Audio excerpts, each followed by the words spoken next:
Friends, welcome to Bengal food diaries channel.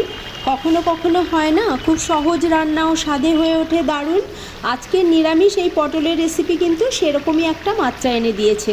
Video শেষ পর্যন্ত দেখবেন, ভালো লাগলে একটা লাইক করবেন, চ্যানেলে নতুন বন্ধু হলে চ্যানেলটিকে সাবস্ক্রাইব করে আমাকে সাপোর্ট করবেন।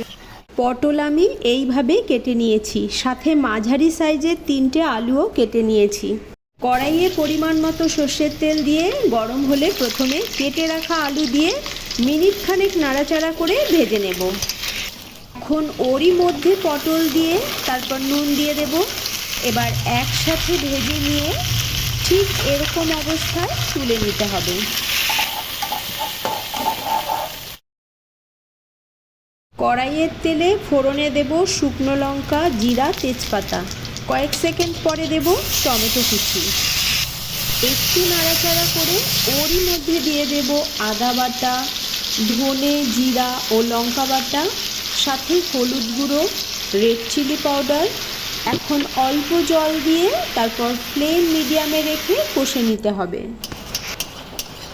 দিয়ে দেব নুন। মশলা কষে এসেছে, এখন গ্যাসের ফ্লেম লোয়ে রেখে তারপর দিয়ে দেব ফ্যাটানো টক দই। সাথে কিন্তু অনবরত নাড়ার কাজটা করতে হবে। মশলা থেকে এরকম যখন তেল ছেড়ে দিয়েছে, সেই সময় আগে থেকে ভেজে রাখা আলু পটল দিয়ে আবারও মিনিট দেড়েক কষে তারপর দিয়ে দেব জল।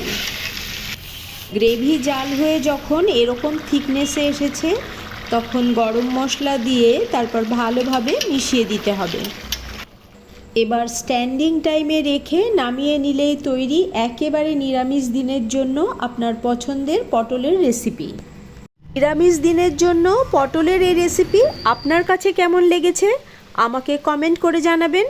সাথে লাইক, শেয়ার, সাবস্ক্রাইব করবেন। আবার দেখা হবে নেক্সট পর্বে। ভালো থাকবেন, সাথে থাকবেন।